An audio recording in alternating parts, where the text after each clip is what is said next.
हमारी सरकार ने कर्तव्य भावना से भारतीयार जी के योगदान को जन जन तक पहुंचाने के लिए हो सके उतना प्रयास किया है। 2020 में कोविड की कठिनाइयों से पूरा विश्व परेशान था, लेकिन उसके बावजूद हमने सुब्रमण्य भारती जी की 100वीं पुण्यतिथि बहुत भव्य तरीके से मनाई थी। मैं खुद भी इंटरनेशनल भारती फेस्टिवल का हिस्सा बना था। देश के भीतर लाल किले की प्राचीर हो या दुनिया के दूसरे देश, मैंने निरंतर भारत के विजन को मां कवि भारती के विचार के जरिए दुनिया के सामने रखा है। और अभी श्रीनी जी ने उल्लेख किया कि विश्व में जब मैं जहां गया मैंने भारती जी की चर्चा की है और उसका गौरवगान श्रीनी जी ने किया। और आप जानते हैं, मेरे और सुब्रमण्य भारती जी के बीच एक जीवंत कड़ी, एक आत्मिक कड़ी हमारी काशी भी है।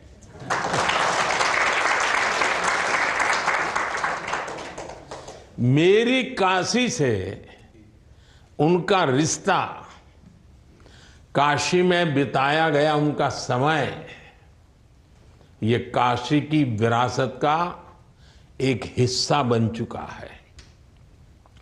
वो काशी में ज्ञान प्राप्त करने आए और वहीं के होकर रह गए। उनके परिवार के कई सदस्य आज भी काशी में रहते हैं और मेरा सौभाग्य है, मेरा उनसे संपर्क है।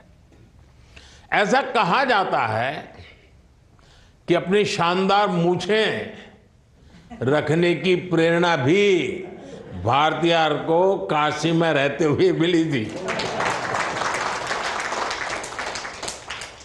भारतीयार ने अपनी बहुत सी रचनाएं गंगा के तट पर काशी में रहते हुए लिखी थी।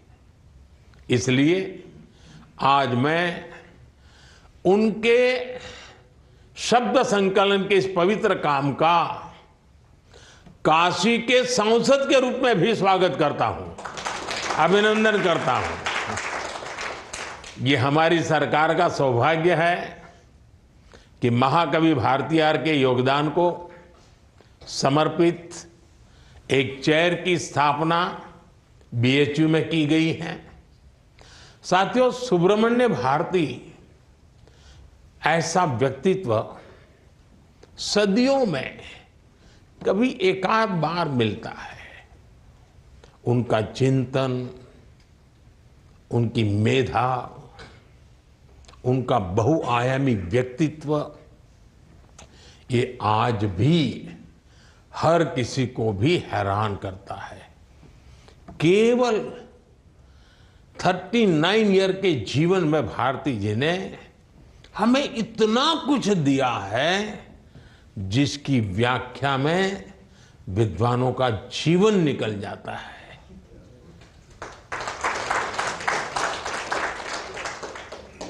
थर्टी 39 ईयर और उनको काम करते करते 60 साल गए।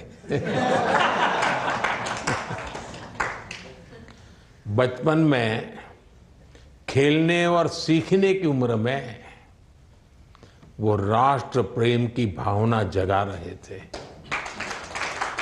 एक और वो आध्यात्म के साधक भी थे, दूसरी ओर वो आधुनिकता के समर्थक भी थे। उनकी रचनाओं में प्रकृति के लिए प्यार भी दिखता है और बेहतर भविष्य की प्रेरणा भी दिखती है। स्वतंत्रता संघर्ष के दौरान उन्होंने आजादी को केवल मांगा नहीं, बल्कि भारत के जनमानस को आजाद होने के लिए एक जगजोरा भी था। और ये बहुत बड़ी बात होती है। उन्होंने देशवासियों कहा था, मैं तमिल में ही बोलने का प्रयास कर रहा हूं, उच्चारण दोष के लिए आप सब विद्वज्जन मुझे माफ करना। महाकवि भारतीयार ने कहा था, ऐन्द्र त्रणियम इंद सुंदतिर दागम, ऐन्द्र मड़ियुम एंगल अड़ी मेइन मोगम।